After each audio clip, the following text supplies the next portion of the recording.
Good evening, and welcome back. Tonight, we journey across an ocean to a land that would be called new, though it was ancient long before ships arrived. We'll walk through forests that stretched beyond horizon, hear the thunder of revolution, and watch as an idea, fragile as candlelight, grew into something that changed the world. Get cozy, settle in, and let's begin. Long before there was a United States, before the name America was spoken, the land was not empty. For thousands of years, people had walked these shores, built cities, cultivated crops, and told stories beneath the same stars that would later guide European ships across dark waters. They were not one people, but hundreds of nations, each with languages, beliefs, and ways of living shaped by the land itself. In the southwest, the ancestral Puebloans built cliff dwellings that seemed to grow from stone. In the Mississippi Valley, the mound builders raised earthworks so vast they rivaled the pyramids. Along the coasts, fishing villages thrived. In the Great Plains, nations followed the buffalo in cycles as old as the seasons. The Haudenosaunee, whom the Europeans would call the Iroquois, had formed a confederacy of 5 nations bound by the great law of peace, a democratic system where leaders were chosen by clan mothers and decisions required consensus. It was a form of government so sophisticated that some scholars believe it influenced the very constitution the colonists would later write. These were not primitive peoples waiting for civilization. They were civilizations themselves, with agriculture, trade networks spanning continents, astronomy, medicine, and complex social structures. The land was cultivated, not wild. The forests were managed, not untouched. And the people who lived here had names for every river, every mountain, every place where the sacred touched the earth. But in 1492, everything began to change. When Christopher Columbus made landfall in the Caribbean, he believed he had reached the Indies. He called the people he encountered Indians, a name born of miscalculation that would endure for centuries. He had not discovered a new world. He had stumbled into one that had existed all along, one whose people watched from the shore as strange ships appeared on the horizon like floating islands. What followed was not a single story, but a collision of many. Spanish conquistadors pushed into Central and South America, seeking gold and glory, bringing with them horses, steel, gunpowder, and diseases against which the native populations had no immunity. Smallpox, measles, and typhus swept through communities with devastating speed, killing not by the thousands, but by the millions. Entire civilizations collapsed not from conquest alone, but from plagues that traveled faster than the conquistadors themselves. The English came later, in 1607, to a place they called Jamestown, in what is now Virginia. They arrived unprepared for the reality of survival in a land they did not understand. That first winter, disease and starvation killed more than half of them. They survived only with the help of the Powhatan Confederacy, who taught them to grow corn, to fish the rivers, to read the seasons. In 1620, another group of English settlers, fleeing religious persecution, landed far to the north at a place they named Plymouth. These pilgrims, too, would have perished had the Wampanoag people not aided them. A man named Tisquantum, called Squanto, who had been kidnapped by English traders years before and had learned their language, served as interpreter and guide. He taught them to plant corn with fish for fertilizer, to tap maple trees, to navigate the harsh New England winter. The settlers celebrated their first successful harvest with a feast of Thanksgiving, shared with the Wampanoag. It was a moment of peace, fragile and brief. Within a generation, The colonists and the native peoples would be at war. The English colonies grew slowly at first, then rapidly. Massachusetts, Virginia, Maryland, Connecticut, Rhode Island, settlements spread along the Atlantic coast, like seeds taking root in foreign soil. Each colony had its own character, its own reasons for being. Some came for religious freedom, the Puritans seeking to build a city upon a hill, a model Christian community. Others came for profit, tobacco plantations in Virginia, rice in the Carolinas. Some came as indentured servants, working for years to earn their passage, and some did not come willingly at all. In 1619, a Dutch ship arrived in Virginia carrying 20 enslaved Africans. They were the first of millions who would be torn from their homes, chained in the holds of ships, and sold into bondage in a land they had not chosen. Slavery would become the original sin of America, a wound that would fester for centuries, tearing the nation apart even as it was being built. The colonies existed in tension with the native peoples, whose land they occupied. Sometimes there was trade, cooperation, even friendship, but more often there was conflict. As settlers pushed westward, they encroached on hunting grounds, broke treaties, brought diseases. The native peoples fought back. King Philip's War in New England, the Pequot War, countless smaller conflicts. But European weapons, diseases, and sheer numbers slowly overwhelmed them. By 1700, the colonies were thriving. Boston, New York, Philadelphia, and Charleston had become bustling port cities. The population swelled with new immigrants, and slowly, something unexpected began to happen. People who had thought of themselves as English began to think of themselves as something else. They were becoming Americans, though they did not yet have a name for it. For most of the 1700s, the American colonies existed in a state of benign neglect. Britain was busy with European wars and paid little attention to its distant holdings. The colonists governed themselves through local assemblies, traded with whom they pleased, and grew accustomed to a degree of freedom rare in the world of kings and empires. But in 1763, after the costly French and Indian War, Britain turned its attention westward. The Crown had debts to pay and believed the colonies should help shoulder the burden. Parliament passed the Sugar Act, then the Stamp Act, taxing everything from legal documents to playing cards. The colonists, who had no representatives in Parliament, erupted in protest. No taxation without representation became their rallying cry. Britain responded with more troops, more taxes, more controls. In Boston, tensions boiled over. On a cold March night in 1770, British soldiers fired into a crowd of protesters, killing 5 men. The Boston Massacre, as it came to be called, inflamed colonial anger. 3 years later, colonists disguised as Mohawk warriors dumped an entire shipment of British tea into Boston Harbor in protest of the Tea Act. Britain's response was swift and harsh. They closed the port and placed Massachusetts under military rule. The colonies had to decide, would they submit or would they resist? In September 1774, delegates from 12 colonies gathered in Philadelphia for the First Continental Congress. They were not yet calling for independence. Most still hoped for reconciliation, but they were unified in their grievances. Then came April 19th, 1775. British troops marched from Boston to Concord to seize colonial weapons. At Lexington Green, they encountered armed militiamen. Someone fired. History has never determined who, and the shot was heard round the world. The American Revolution had begun. War came reluctantly to most colonists. Even as blood was being shed, many clung to the hope of remaining British subjects with their rights restored.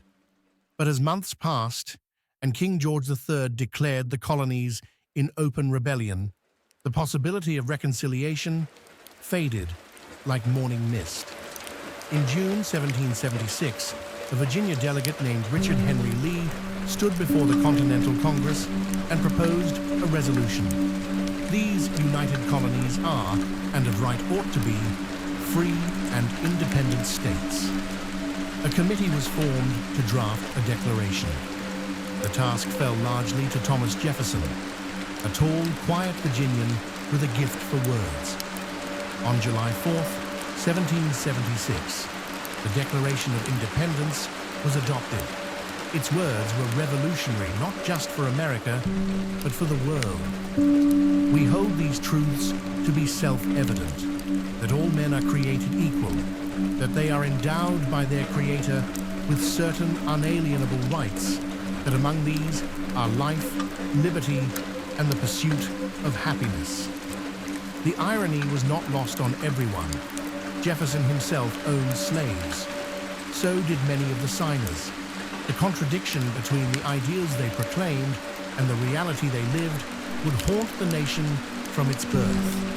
The war that followed was long and brutal.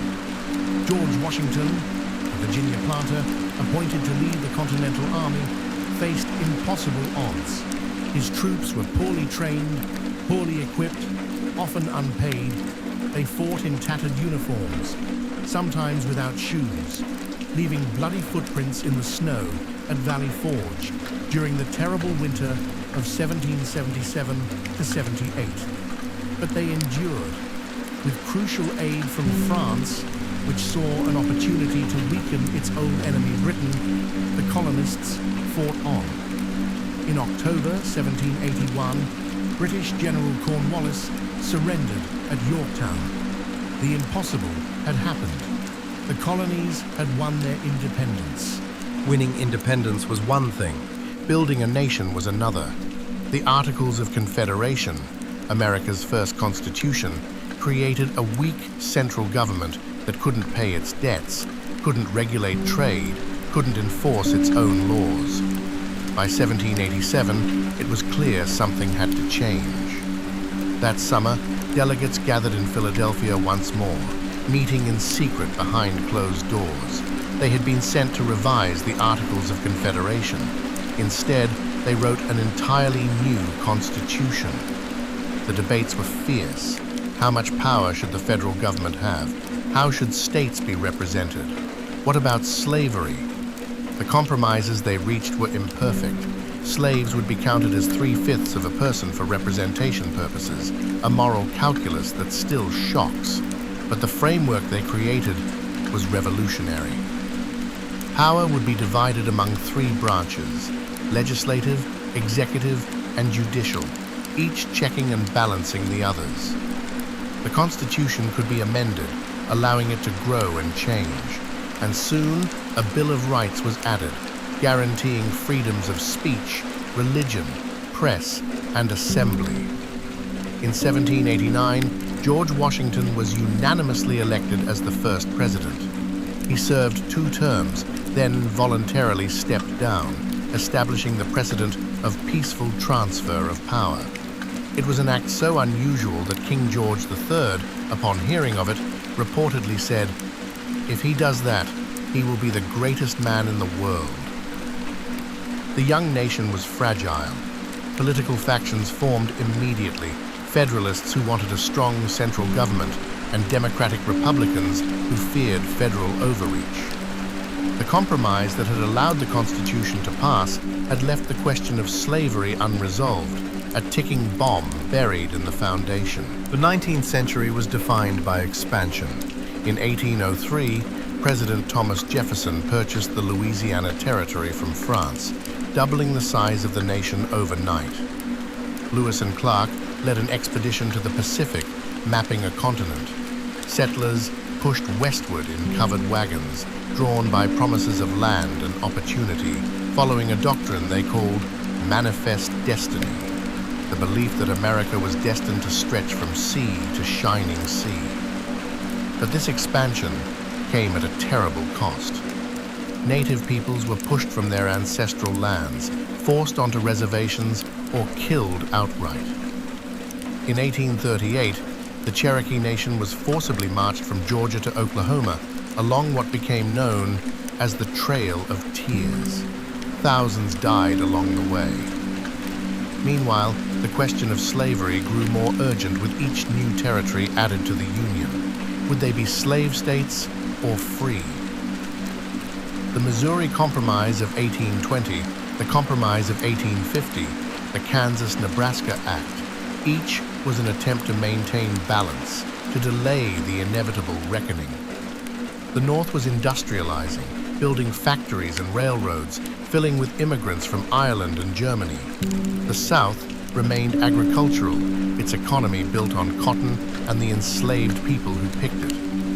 Two different societies, two different visions of America existed uneasily under one flag. In 1860, Abraham Lincoln was elected president. He had not campaigned on abolition, but on preventing slavery's expansion into new territories. It was enough. Southern states began to secede, even before he took office.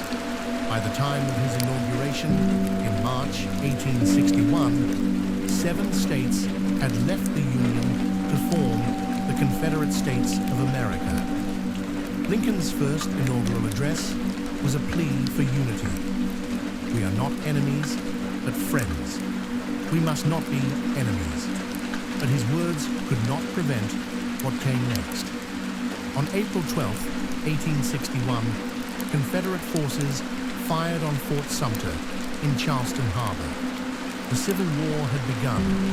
It would last 4 years and claim more than 600,000 lives, more Americans than all other wars combined. Brother fought brother, father fought son. The battles had names that would echo through history. Bull Run, Antietam, Gettysburg, Shiloh, Vicksburg.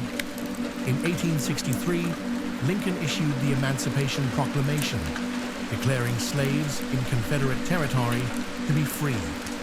It was as much a military strategy as a moral statement, but it transformed the war from a battle to preserve the Union into a battle to end slavery. At Gettysburg, after the bloodiest battle ever fought on American soil, Lincoln gave a speech that redefined the nation's purpose. In just 272 words, he reframed the war as a test of whether a nation conceived in liberty and dedicated to the proposition that all men are created equal could endure. On April 9, 1865, General Robert E. Lee surrendered to General Ulysses S. Grant at Appomattox Courthouse. The war was over. Slavery was abolished with the 13th Amendment. But 5 days later, Lincoln was assassinated by John Wilkes Booth at Ford's Theater. The work of Reconstruction began, but without Lincoln's guidance, it would be incomplete.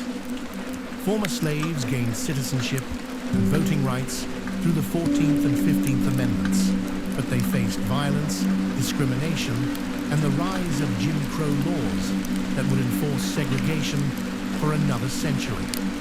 The late 1800s and early 1900s saw America transform from an agricultural nation into an industrial powerhouse. Railroads stitched the continent together. Steel mills roared.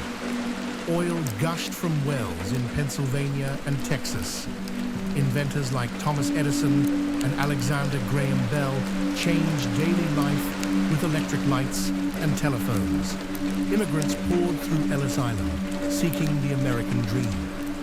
They came from Italy, Poland, Russia, China, Japan, drawn by promises of opportunity.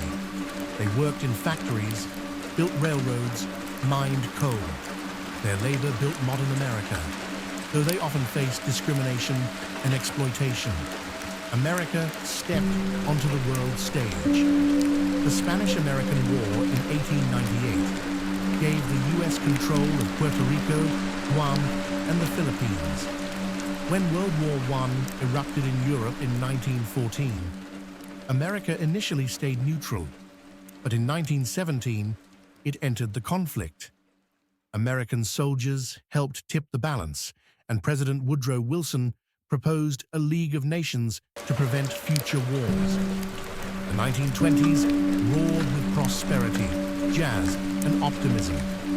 Then came the crash of 1929 and the Great Depression. Banks failed. Unemployment soared to 25%. Dust storms ravaged the plains. Families lost everything. Franklin D. Roosevelt's New Deal programs put people back to work, building dams, bridges, and parks that still stand today. But it was another world war that truly ended the Depression. When World War II began in 1939, America again tried to stay out.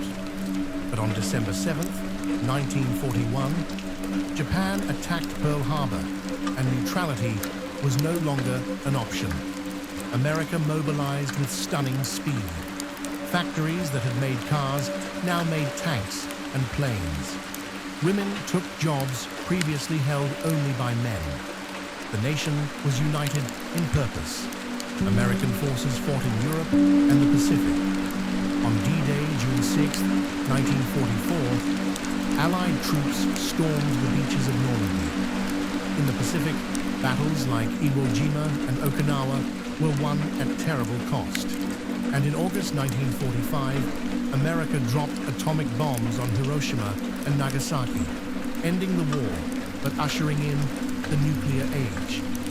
America emerged from the war as a superpower, locked in a Cold War with the Soviet Union. For decades, the two nations competed in an arms race and space race, fighting proxy wars in Korea and Vietnam, living under the shadow of nuclear annihilation. But at home, another battle was being fought. African Americans who had served in the war returned to a nation that still denied them basic rights. The civil rights movement grew from individual acts of courage. Rosa Parks refusing to give up her seat, students sitting at segregated lunch counters, freedom riders challenging segregation on buses. Dr. Martin Luther King Jr. emerged as the movement's moral voice. In 1963, he stood on the steps of the Lincoln Memorial and delivered his "I Have a Dream" speech, envisioning a day when people would not be judged by the color of their skin, but by the content of their character. The Civil Rights Act of 1964 and Voting Rights Act of 1965 dismantled legal segregation, though the work of achieving true equality continues. The late 20th century brought rapid change. The Vietnam War divided the nation. The Watergate scandal shook faith in government. The Cold War ended with the fall of the Berlin Wall in 1989.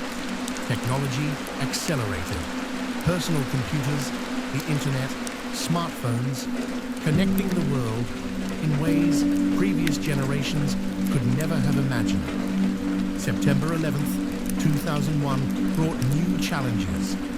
Terrorist attacks on New York and Washington killed nearly 3,000 people and launched wars in Afghanistan and Iraq that would last for decades.